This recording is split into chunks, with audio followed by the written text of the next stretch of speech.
Bonjour à tous, bienvenue pour cette session intitulée Confidentialité des données sur les offres SaaS Kafka ou Pulsar.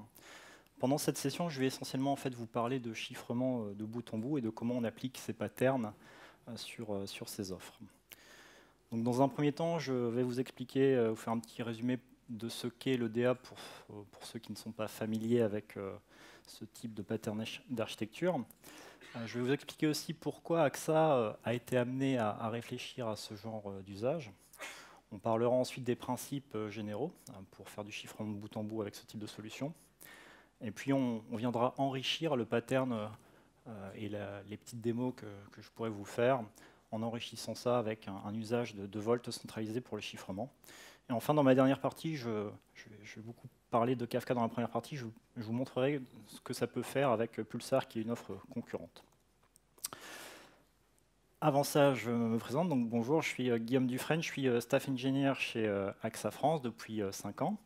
Je suis plutôt un profil développeur Java Spring, donc les démos seront en Java et avec Spring. Pour autant, si vous n'êtes pas familier avec ce framework, nul doute que vous arriverez à transposer dans votre framework de prédilection.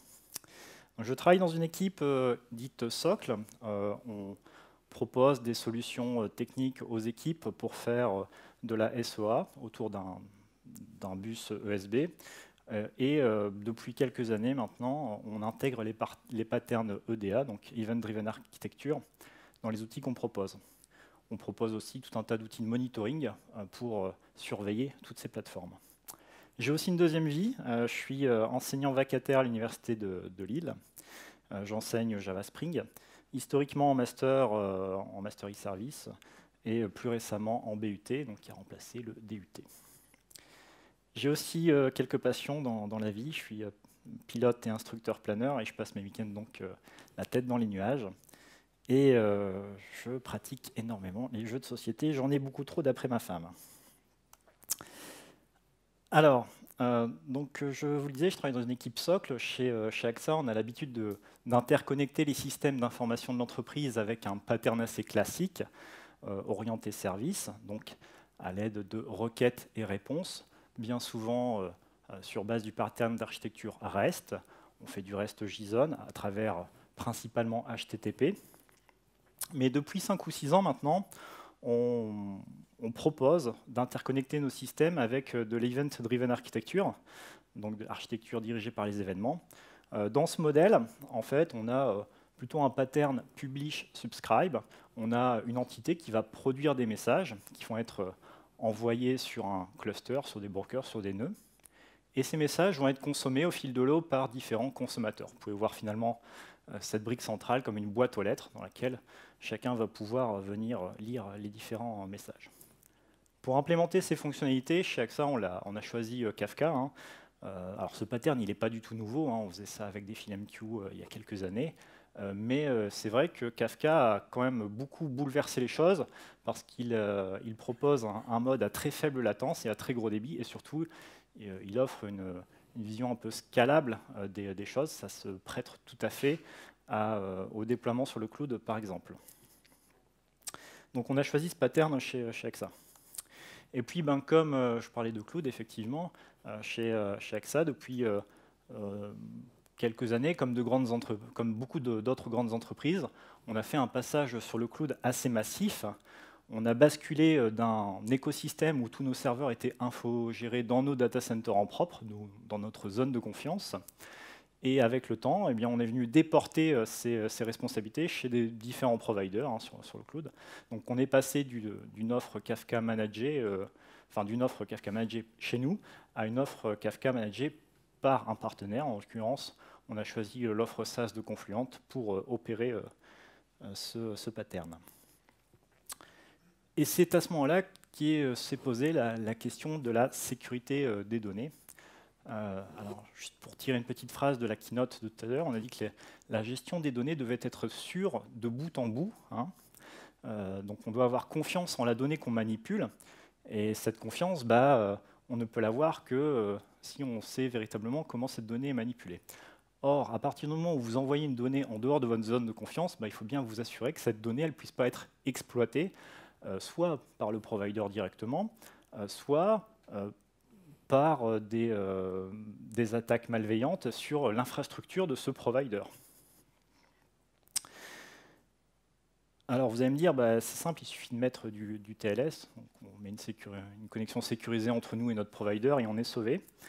Bah non, parce que TLS, ça fait de la sécurisation point à point. Donc on est capable de sécuriser la communication entre notre producteur et les brokers, donc les serveurs qui vont recevoir les messages, mais ça ne sécurise pas le message en tant que tel. Le message il va être persisté dans nos topics chez notre provider, et donc la donnée, une fois qu'elle est chez lui, elle est en clair si on ne fait rien de particulier. Donc ce pattern TLS, c'est très bien, c'est généralement ce qu'on veut. Quand on fait du HTTPS, on veut évidemment que la requête puisse être interprétée par le serveur web qui se trouve de l'autre côté. Quand on fait de l'EDA, et notamment du Kafka, il n'y a pas vraiment besoin que la donnée puisse être lue directement par nos brokers. Nos brokers sont complètement agnostiques du contenu des messages qui sont manipulés sur les topics. Donc on peut se passer d'envoyer des données en clair. Donc la solution simple à ce problème, eh bien, ça va être tout simplement de prendre notre message et avant de l'envoyer, eh bien, de le rendre illisible de la part de notre provider. Donc on va le chiffrer, l'envoyer. La donnée, elle est sur le topic, elle est chiffrée, elle n'est pas exploitable par lui. Et au moment où le consommateur va récupérer ces événements, ces messages, eh bien, on va lui demander de déchiffrer ces messages, par exemple avec un secret partagé entre le producteur et le consommateur. Alors on peut faire ça très simplement, par exemple, avec un algorithme de chiffrement type AES. Donc c'est un algorithme de chiffrement symétrique où, à l'aide d'un secret partagé, je suis capable de chiffrer une donnée et de la déchiffrer. Je ne vais pas rentrer trop dans les détails sur AES. Je vous recommande très fortement, si vous souhaitez en apprendre plus sur le sujet, la chaîne YouTube Computerphile et les explications de Mike Pond sur le sujet. Donc, ce que je vous propose, c'est de rentrer un petit peu dans le vif du sujet et de vous faire une petite démonstration de qu'est-ce que ça donne concrètement, envoyer un message et comment on peut faire naïvement, on va d'abord le faire très naïvement, de chiffrer un message avant de l'envoyer. Donc, pour les besoins de la démo, j'ai une infrastructure en local, j'ai un Docker qui tourne avec un cluster Kafka qui tourne avec Red Panda, une solution plutôt sympathique si vous devez faire tourner un cluster en local. Alors je vais basculer sur mon écran, comme ça vous verrez un peu ce que je fais.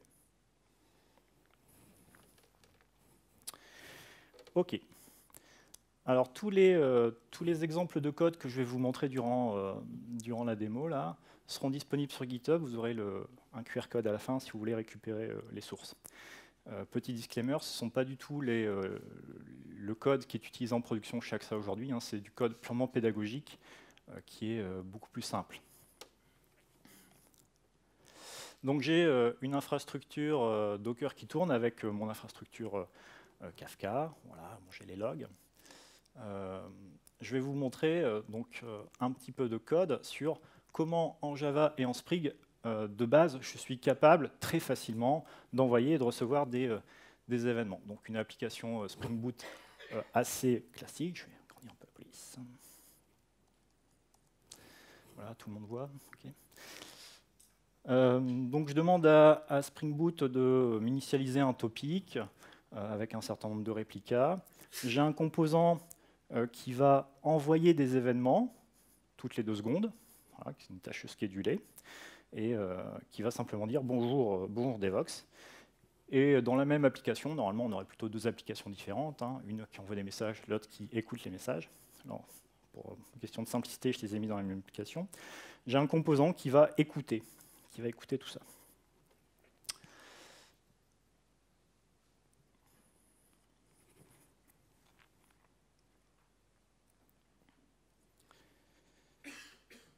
Bon, rien de bien sensationnel, j'envoie des messages, je reçois des messages. Donc partant de ce code, on peut se dire, OK, c'est comment je peux faire pour venir chiffrer le message avant de l'envoyer et venir le déchiffrer au moment où je le consomme. Mais en Java, il y a des librairies qui permettent de faire ça très facilement, qui sont inclus directement dans le JDK. Vous avez tout ce qu'il faut à votre disposition pour venir chiffrer et déchiffrer des messages. Donc je vais pas écrire le code en live. Je ne suis pas si courageux, désolé. Donc sur le guide, vous trouverez différents tags qui correspondent aux différentes étapes de ma présentation. Donc, ce qui change, cette fois-ci, j'utilise un objet Cypher. Donc, l'objet Cypher va me permettre de venir chiffrer mon événement, mon texte, avant de l'envoyer. Et cette fois-ci, ce que je vais envoyer, c'est une suite d'octets qui est complètement illisible de la part de mon provider. Et à la consommation, à l'inverse, je construis ce même Cypher et je l'utilise pour venir déchiffrer le flux de texte. Je le fais à l'aide d'un secret partagé. Ce secret, c'est une suite d'octets aléatoires de 128 bits ou 256 bits, selon la version d'AES que vous utilisez, peu importe. Ici, je viens l'injecter à travers une variable d'environnement. Et j'ai différentes autres configurations qui sont disponibles dans mon application.yml, comme pour toute autre application Spring Boot, hein, je ne vais pas montrer tout à l'heure. OK, donc si je lance maintenant mon code,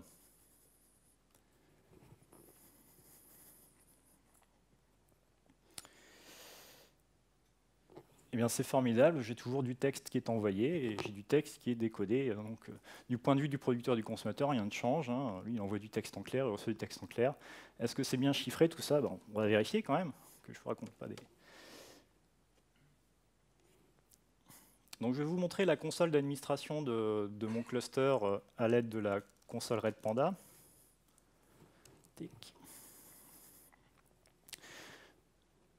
Donc j'ai un ensemble de topics. On voit que dans mon topic Hello Devox, j'ai un ensemble de messages. Et si je regarde un petit peu ce qu'il y a dans mes messages, voilà. J'ai du texte qui est complètement illisible, une suite de texte qui paraît un peu aléatoire. Je vais zoomer un peu, touc. Voilà. Alors si vous avez les yeux bien affûtés, vous allez peut-être identifier un certain pattern qui se répète. Vous voyez qu'il y a FD, B9, et un peu plus tard, il y a FD, B9, puis encore plus tard, FD, B9. En fait, j'ai choisi un mauvais algorithme, un mauvais moyen de chiffrer mon texte. J'utilise un mode de chiffrement de bloc AES qui, quand il voit passer un texte en clair, va toujours le chiffrer de la même manière. C'est l'AES ECB. Voilà. Donc, à travers en fait, cet usage, je veux simplement vous mettre la puce à l'oreille en disant attention, il ne faut pas faire n'importe quoi quand on met en place des algos de chiffrement. Si on ne sait pas ce qu'on fait, on peut potentiellement être sujet à des failles. Le pire, c'est que dans mon exemple, comme j'envoie toujours le même événement, les différents événements sont toujours les mêmes. Donc un attaquant qui observe les données qui arrivent sur votre provider peut dire bah, tiens, c'est deux messages similaires. Pire que ça, s'il a un peu de contrôle sur les données qu'il est capable d'envoyer à travers votre cluster, il va pouvoir faire des attaques et retrouver l'intégralité du message en clair qui était contenu avec le message que lui a envoyé. Ce qu'on appelle des attaques à clair connues, sur lequel AES ECB est sensible. Voilà. Donc je vous le rappelle parce que c'est assez surprenant, mais c'est encore des modes de chiffrement qui sont utilisés par défaut par beaucoup de développeurs. Toujours un peu surpris. OK, alors je reviens, je vais juste arrêter. Hop. Voilà, je vais revenir aux présentations.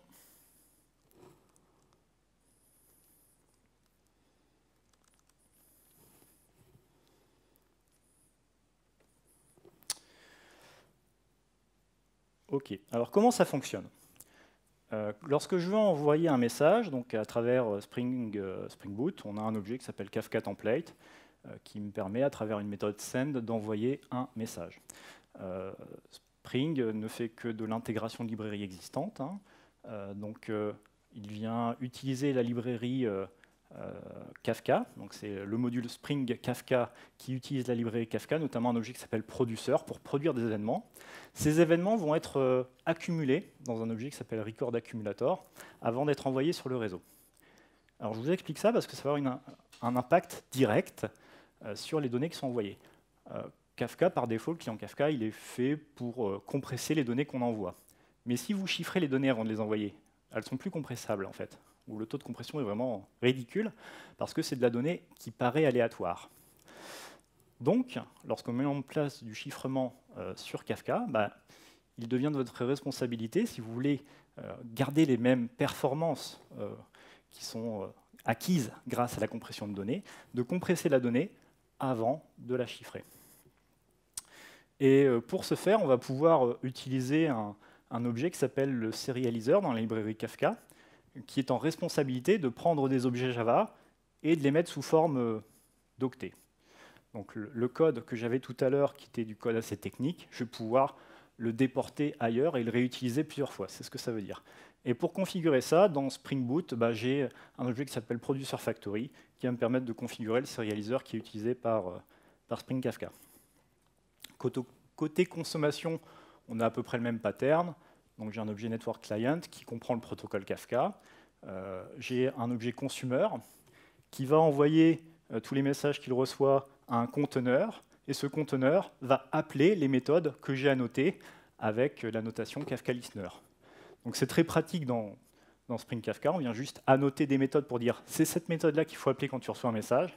Et par derrière, j'ai des objets qui me permettent de configurer toute cette mécanique et de configurer notamment le deserializer. Donc c'est moi ce qui va m'intéresser à un moment donné, de reconfigurer ce deserializer.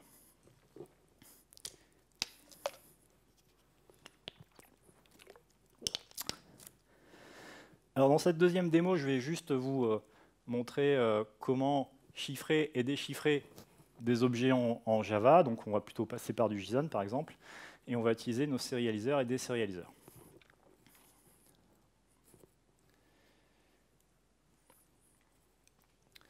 Tic. Alors désolé, je passe juste sur notre écran.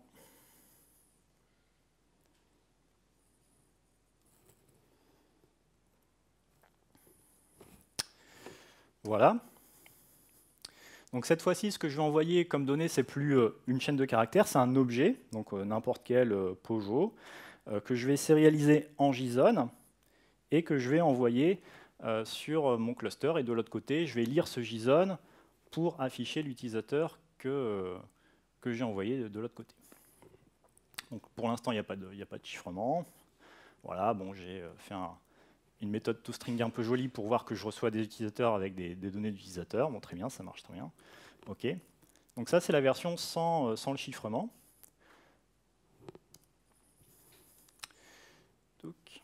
Voilà. Et dans cette version-ci, ce que je vais faire, c'est que je vais demander à Spring Boot d'utiliser un serializer particulier pour transformer mon objet Java ensuite d'octet à envoyer à Kafka. Donc mon code il devient plus clair. Je n'ai plus la responsabilité de sérialiser, compresser, chiffrer.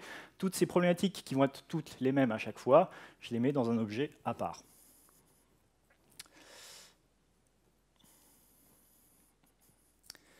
Hop, je vais juste rafraîchir. Voilà, juste pour vous montrer à quoi ressemble du coup le serializer et deserializer. Donc je retrouve les mêmes fonctions, sauf que cette fois-ci, j'utilise un algorithme de chiffrement un tout petit peu plus sympa, ça s'appelle AES-CBC, où on va utiliser le résultat du premier bloc de chiffrement pour chiffrer le deuxième, etc. etc. Donc on a un flux d'octets qui est complètement aléatoire. Et pour s'assurer que le résultat est vraiment différent, même si on a donné deux chaînes de caractères complètement identiques deux fois, en fait, il y a un vecteur d'initialisation qui, lui, est aléatoire à chaque fois que je viens chiffrer. Ce vecteur d'initialisation, évidemment, il faut le fournir à la personne qui va désérialiser le message, donc il va faire le processus inverse. Hein. Donc mon désérializer, il lit le vecteur d'initialisation, il vient construire une chaîne, un objet pour désérialiser tout ça, pour déchiffrer ces données. Et ensuite, je vais utiliser un objet qui me permet en Java de compresser, donc mon gzip input stream, pour décompresser à la volée tout le flux de données que je reçois, et pour transformer tout ça avec Jackson en vrai objet Java. Donc, à l'aide de simplement l'imbrication de trois objets de type input stream, j'ai été capable de sérialiser en Java, de compresser et de chiffrer les données que j'envoie ou que je reçois à travers mon cluster.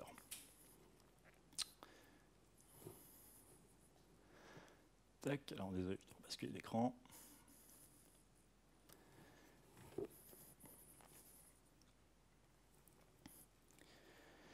Ok, donc tout ça c'est bien, mais peut-être que la donnée, la clé qu'on va utiliser pour chiffrer et déchiffrer, on a envie de la changer de temps en temps. Parce que si cette clé elle est compromise, eh bien, on est un peu embêté parce que ça veut dire que la personne qui connaît la clé est capable de déchiffrer tout ce qu'il y a sur le topic. Le problème de Kafka, et le problème de l'EDA de manière générale, hein, c'est qu'on ne sait pas quand est-ce que la personne va consommer la donnée. Elle est présente quelque part sur un topic et à un moment donné, un consumer vient lire l'ensemble des données qui sont consommées. Donc ce qu'on peut faire, c'est cette clé, qui normalement sert à chiffrer le message, eh bien, on va elle-même la chiffrer avec un volt centralisé. Donc je viens chiffrer cette clé qui m'a servi à chiffrer, hein, ma clé de session, on va l'appeler comme ça, et je vais la transporter avec mon message. Et au moment où je reçois mon message, je vais demander à mon volt centralisé de venir me déchiffrer la clé, puis je vais déchiffrer le message avec cette clé. Vous allez me dire, c'est bien compliqué tout ça. Oui, mais ça permet surtout maintenant de pouvoir potentiellement avoir une clé différente à chaque message chiffré. Et d'en plus, le fait d'utiliser un volt centralisé, le matériel qui a servi à chiffrer cette clé de session, lui-même peut être remplacé de manière très simple. Donc pareil, je vais vous faire une petite démo de qu'est-ce que ça peut donner. Alors je n'ai pas utilisé un vrai Volt. Dans la vraie vie, on utiliserait Azure Key Vault ou HashiCorp Vault pour venir servir de Vault centralisé. Là, je vais avoir un espèce de mock qui expose une interface HTTP quand même, que je vais interroger pour venir demander à chiffrer quelque chose et déchiffrer quelque chose.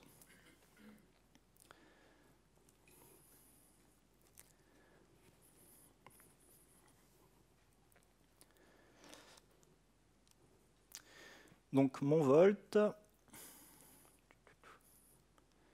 voilà, je vais le lancer.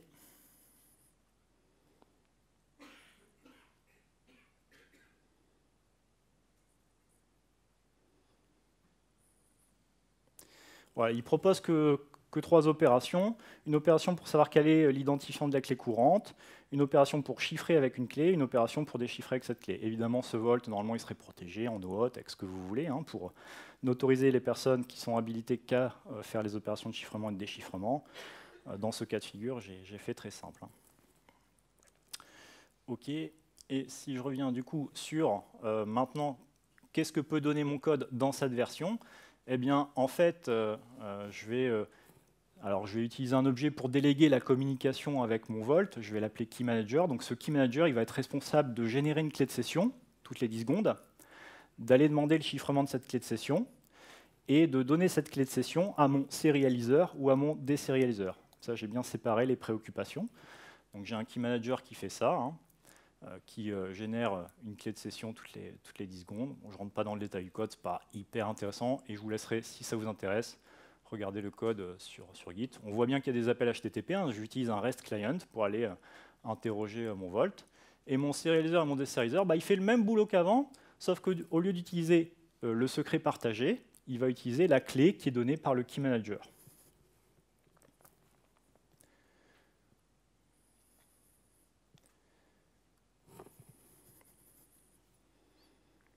Voilà, et ça continue de marcher exactement comme avant. Donc là, j'ai un prototype qui utilise une clé de session régulièrement différente, qui chiffre cette clé de session avec un Volt, qui envoie tout le contenu avec mon message, et côté consommateur, fait le travail inverse.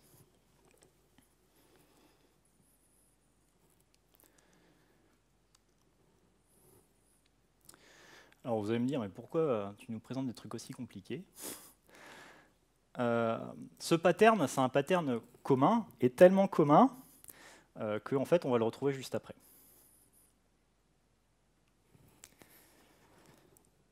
Donc, il y a quelques temps, il y a cette nouvelle solution qui est arrivée sur le marché, Apache Pulsar, qui est un peu le concurrent de Kafka, qui est arrivé après, donc, qui a pris les bonnes leçons des quelques problèmes qu'on a pu rencontrer dans l'exploitation de Kafka, notamment. Ils utilisent un système de gestion de stockage des données de vos topics. Là, vos événements sont répartis sur différents serveurs. Eh bien, eux utilisent une librairie qui s'appelle Bookkeeper, qui promet d'être un peu plus scalable sur la manière de stocker les données et de les distribuer. Ce que ça va apporter aussi, c'est la géoréplication des données directement dans le protocole. Donc, dans le protocole, vous êtes capable de dire ce message-là, je le veux plutôt sur le data center A, celui-là, je le veux plutôt le répliquer sur le A et le B. Et automatiquement, par connaissance de l'infrastructure, Pulsar va répliquer vos données dans vos différents data centers. Enfin, un avantage pour moi qui est assez important, c'est au moment où je viens m'abonner à un topic d'événement, je suis capable de choisir mon mode de souscription. Est-ce que je veux être le seul à consommer les messages de ce topic-là? Est-ce que je veux que quand j'échoue à consommer un message, quelqu'un prenne le relais? Ou est-ce que je veux qu'un ensemble de personnes puissent consommer les messages qui se trouvent sur le topic? Eh bien ça, en fait, dans Kafka, il y a un choix, vous n'en avez pas 40. Avec Pulsar, vous avez vraiment la possibilité de dire au moment de la souscription, je vais plutôt choisir ce mode-là, ou ce mode-là, ou ce mode-là. Et ça, c'est plutôt sympa, ça vous permet d'utiliser cette plateforme de streaming comme une file MQ ou comme une file de message assez classique. Et enfin, il supporte le chiffrement de bout en bout. Donc, j'ai rien à vous dire. Alors, en fait, si. Quelque chose à vous dire. Si vous voulez en apprendre plus sur Pulsar, je vous invite à cette conférence de Julien Jakobowski, qui est bien connu des Stijugers du Nord.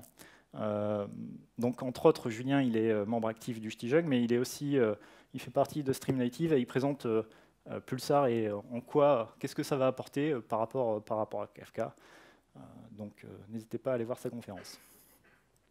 Donc, je vous l'ai dit, Pulsar propose en natif le chiffrement de bout en bout. Le pattern qui est proposé dans Pulsar, si vous voulez activer cette fonctionnalité-là, eh bien, en fait, c'est le même pattern que ce que je viens de vous expliquer.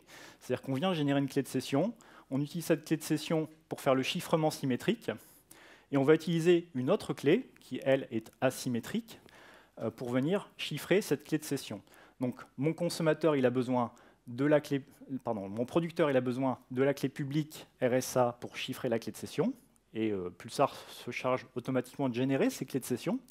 Et mon consommateur, il a besoin de la clé privée pour venir déchiffrer la clé de session et déchiffrer les événements. Donc c'est exactement le pattern que je viens de vous présenter et qu'on a appliqué chez AXA à Kafka. Hein.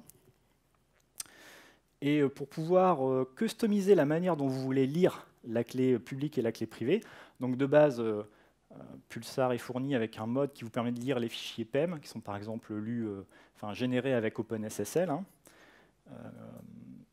Mais si vous voulez d'autres mécaniques, vous pouvez les implémenter vous-même en injectant une instance de CryptoKeyReader, donc c'est une interface Java, qui vous permet de customiser la manière dont vous voulez lire les clés. Mais si on regarde dans le détail, en fait, ce que doit renvoyer le getPrivateKey, là, c'est vraiment le contenu de la clé privée. C'est-à-dire que la clé asymétrique qui me sert à déchiffrer le message, dans leur manière de faire de base, il faut que le consommateur il puisse le lire, il ait les octets de son côté. Or, dans mon pattern, vous avez vu, il n'a pas accès à cette clé privée, c'est un tiers à qui on délègue la responsabilité de chiffrer et de déchiffrer. Et heureusement, on va avoir la possibilité, dans Spring Pulsar, de venir modifier la manière dont fonctionne le chiffrement et le déchiffrement. Donc, Spring Pulsar, Spring Kafka, à peu près la même chose du côté de Spring. On a un Pulsar template qui permet d'envoyer des messages. Voilà. On a un produceur. Ce produceur, il a en charge de compresser, chiffrer et mettre en queue. Vous voyez par exemple qu'il y a une première différence, c'est que la compression elle est faite par le produceur. Donc la compression elle est faite événement par événement. Je n'ai pas cette responsabilité-là. Et si je fais du chiffrement, eh bien, ça n'a pas d'impact sur les performances vu qu'il a compressé avant de chiffrer. Voilà, donc il y a deux interfaces qui permettent de piloter le comportement du chiffrement. Il y a un crypto-message qui définit comment je fais le chiffrement, avec quel algo, etc., etc. Et il y a le crypto-keyreader qui permet de lire les clés. Eh bien, si je viens surcharger le crypto-message, plutôt que d'utiliser le crypto-keyreader pour faire le boulot, je peux déléguer les fonctions de chiffrement à mon Volt pour réaliser le traitement. Côté consommateur, on va retrouver le même pattern. Hein. Donc un client, un consommateur qui délègue à un conteneur, qui délègue à mes méthodes annotées Pulsar Listener, même pattern. Mon consumer, pareil, il fait le boulot de déchiffrement, de décompression et tout ça. Et j'ai des objets dans Spring Boot qui me permettent de configurer le Consumer Builder qui est dans Pulsar pour venir injecter mon instance de crypto-message, crypto-keyreader si j'ai besoin. Donc, une démo sur comment ça peut se passer avec Pulsar. Alors c'est qu'un travail d'étude. Là, pour le coup, AXA n'utilise pas Pulsar encore, donc c'est vraiment qu'un POC qu'on a mis en œuvre. Voilà. Donc, alors je vais juste monter mon Docker Pulsar.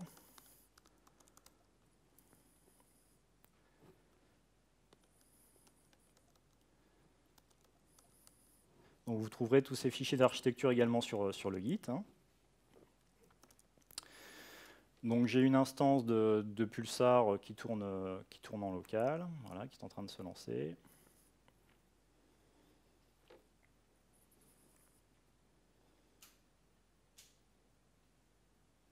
Voilà, ça m'a l'air pas mal. Et j'ai un autre projet, j'ai fait un autre projet Spring Boot dans lequel j'utilise Spring Pulsar.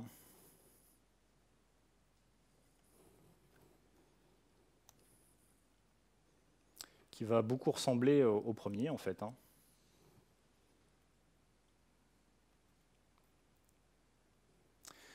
Voilà, donc je dois à un moment donné injecter mon nouveau crypto key reader, donc la manière dont je lis les clés, et je dois surtout injecter la manière dont je fais le chiffrement et le déchiffrement. Donc c'est une interface, message crypto, que je viens réimplémenter pour lui expliquer comment je chiffre et comment je déchiffre. Ce qui est sympa avec Pulsar, c'est que dans le message, il y a toutes les métadonnées pour transporter les clés, pour dire quelle est la version de la clé, parce que c'était déjà prévu dans leur protocole. Donc je n'ai pas besoin de modifier beaucoup le message que j'envoie. Je peux utiliser tout ce qui est fourni à ma disposition dans l'enveloppe du message, ou sur l'enveloppe du message, pour le dire comme ça, pour facilement transporter les informations dont j'ai besoin. La seule chose particulière que j'ai pu faire ici, c'est déléguer le chiffrement et le déchiffrement à mon client REST qui va chiffrer la clé de session. Donc je vais juste lancer la démo qui va normalement pas être exceptionnelle. On va continuer à devoir passer des événements.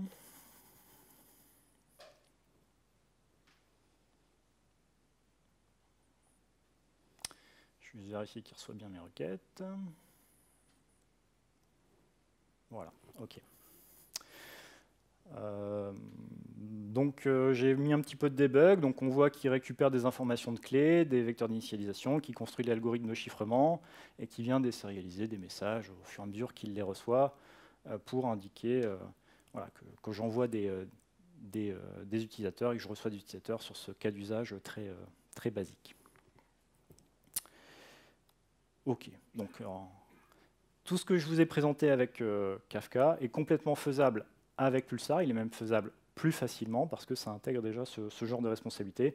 Juste à adapter si vous avez un Vault centralisé, si vous voulez déléguer les fonctions de chiffrement, de déchiffrement, pas directement à votre consommateur, mais à une autre entité.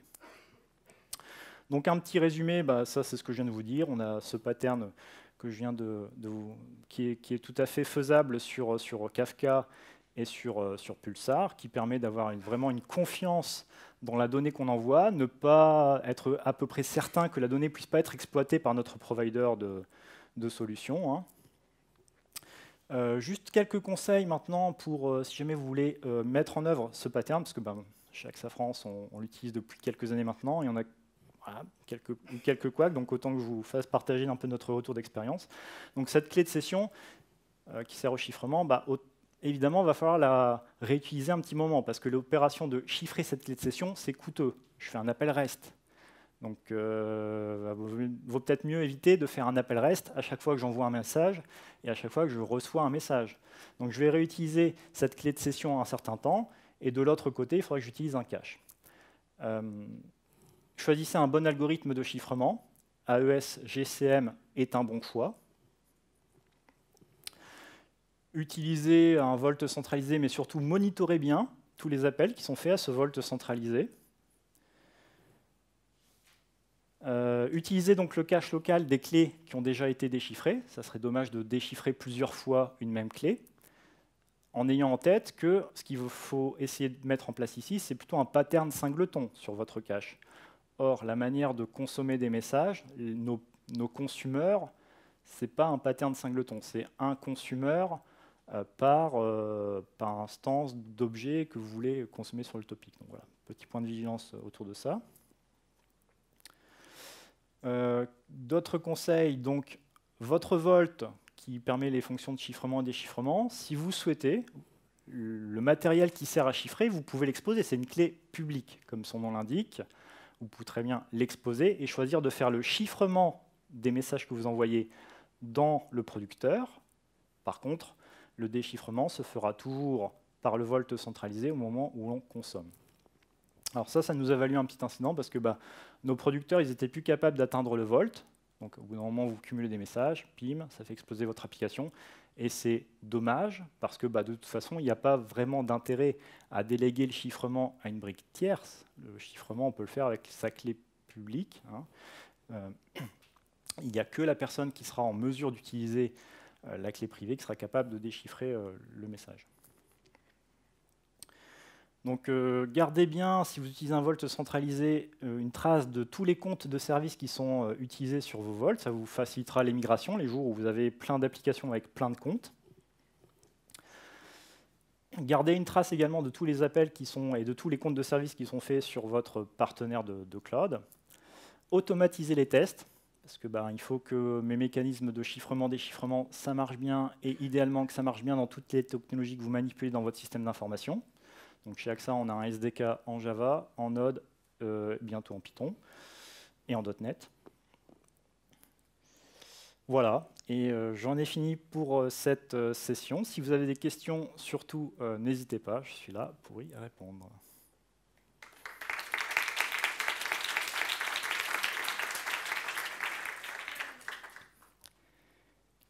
Oui.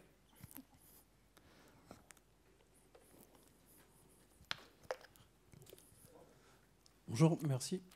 Moi, j'ai une petite question. Donc, vous n'êtes pas encore passé à Pulsar, tu as dit, c'est en POC. Oui. Est-ce que vous avez estimé un peu du côté AXA combien ça vous coûterait en temps et en argent derrière de faire la migration? Ouais, c'est une très bonne question. On essaye de l'évaluer. Un des éléments de réponse, c'est que Pulsar permet de comprendre le protocole Kafka. Donc il a un connecteur qui promet d'exposer toute son infrastructure comme si c'était du Kafka. Kafka, finalement, c'est un protocole qui est standardisé, qui est ouvert. Donc ils peuvent très bien réimplémenter ce protocole et faire des choses dans leur infrastructure. Ça nous semble être, nous, aujourd'hui, notre meilleur chemin de migration. C'est plus facile de brancher tous nos producteurs et nos consommateurs sur une infra Pulsar qui comprend le protocole Kafka, et ensuite, petit à petit, de migrer les librairies consommateurs et clients sur du consumer-produceur Pulsar. Voilà, mais ça reste, c'est très beau sur le papier, après il faut faire le POC, l'évaluer et voir les écarts par rapport à ça. Mais en tout cas, il y a cette approche qui est intéressante. Merci.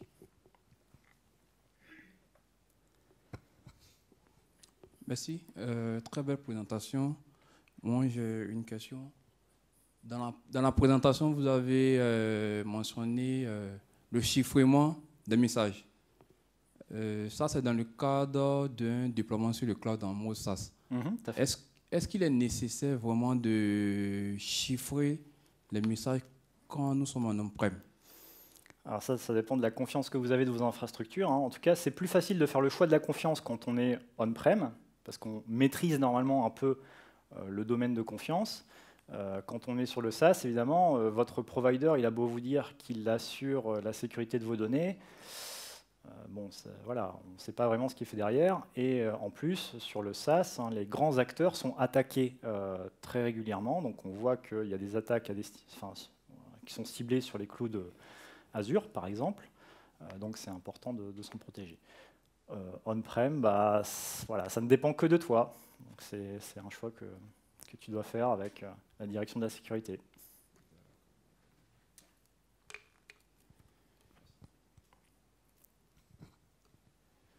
Merci pour la presse, c'était super intéressant. Moi j'ai une question sur le fait d'exploiter les topics une fois que la donnée est chiffrée. Tu montrais tout à l'heure la console de ton Kafka dans laquelle tu voyais tes messages. Et donc je sais que moi j'ai déjà vu des développeurs utiliser ce type de console pour aller explorer les données qui étaient dans un topic.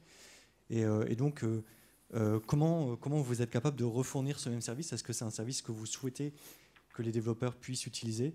Voilà le thème de la question. Merci de cette question, très, très pertinente. On utilise effectivement des outils de monitoring pour vérifier que nos développeurs envoient bien des messages. Et bon, à un moment donné, il faut bien qu'ils aient des outils pour voir si le message il est dans le topic ou pas. Si c'est chiffré, c'est un peu embêtant, il n'a pas la garantie que ce qu'il a envoyé est sur le topic.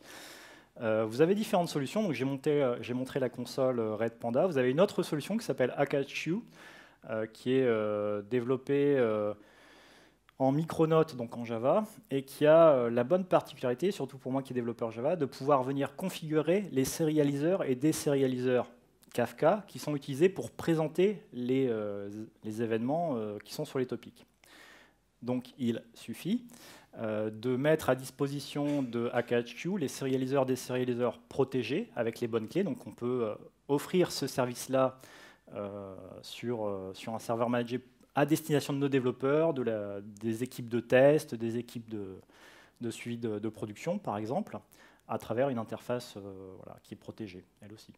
Et cette interface, Akachu, elle peut être chez vous, elle n'est pas forcément chez le client. Donc, le domaine de confiance, ça peut être un serveur on-prem qui utilise Akachu pour aller monitorer vos topics, qui contient tout ce qu'il faut pour aller chiffrer, déchiffrer les messages.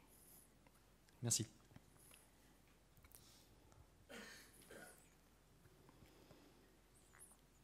Merci. Bonjour, merci pour la presse. J'ai une petite question sur justement le fait de chiffrer, déchiffrer, notamment sur des messages en interne, en-prem. Parce que notamment, on fait de l'EDA pour plus être plus proche de la réalité, être en temps réel. Là, on est sur l'exemple, on a vu que c'était quasiment instantané. Voilà. Mais justement, sur des grosses volumétries de données, est-ce qu'il y a un pas en workload, une charge en plus pour chiffrer et déchiffrer, notamment là on est sur une clé asymétrique. Ouais. Nous on a estimé avec les appels, tels qu'ils sont là, avec les appels REST, alors on a une clé de session qui dure 10 minutes, donc en fait l'appel REST il a lieu qu'une fois toutes les 10 minutes et il peut être fait avant que la clé soit utilisée. Vous voyez, vous pouvez pré-provisionner la clé et l'utiliser au moment où vous en avez vraiment besoin. En fait, la partie chiffrement et compression, on a estimé que c'était 25% de charge en plus. Donc on perd 25% de performance, mais sur une infrastructure qui est tellement performante et tellement scalable, Kafka ça envoie du bois quand même, faut le dire, que ça n'a pas d'impact aucun sur nos cas d'usage. Et pourtant, on envoie des millions et des millions d'événements tous les jours sur notre infrastructure. D'accord. J'ai une deuxième question, justement par rapport à l'utilité de chiffrer en interne. Sur un réseau interne, on est interne, on est sécurisé. Pour faire l'arbitrage justement entre sécu et charge qui va être générée, est-ce que ça vaut le coup de chiffrer systématiquement entre, par exemple, consommateurs et producteurs internes? Ça c'est une question qui vous appartient, qui appartient à la direction de la sécurité dans votre société. Est-ce que vous chiffrez vos bases de données? Est-ce que vous chiffrez vos disques? Est-ce que vous chiffrez... donc c'est fonction du contexte, fonction de la sensibilité de la donnée à protéger. Nous, on a fait le choix de le faire systématiquement pour éviter de se poser la question. Est-ce que ce topic-là, il est sensible ou pas? On chiffre systématiquement. Ça n'a pas un gros coût, donc on le fait. Okay, merci.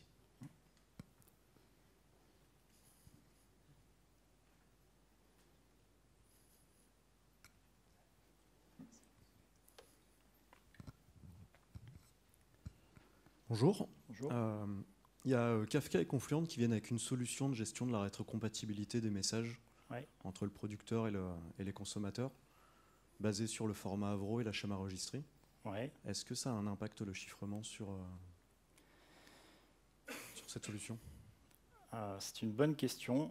Pour moi, la solution qu'ils apportent, elle est surtout sur les librairies. Je ne pense pas qu'elle soit côté broker, sauf si je me trompe. Donc je ne suis pas sûr que ça ait un impact, mais voilà, je n'ai pas testé, je ne saurais pas dire. Parce que pour moi, il y a un ID, un identifiant de schéma qui est porté par le protocole. Aujourd'hui, il est dans les métadonnées, normalement, ce identifiant de schéma, donc il n'interviendrait pas. Je pense que mon exemple fonctionnerait très bien avec des schémas Avro, et voilà, pas de problème. Ok, merci. Voilà, on arrive à la fin de cette session. Un grand merci de votre attention et de vos questions. Et n'hésitez pas, je suis encore là si vous avez d'autres questions. Merci.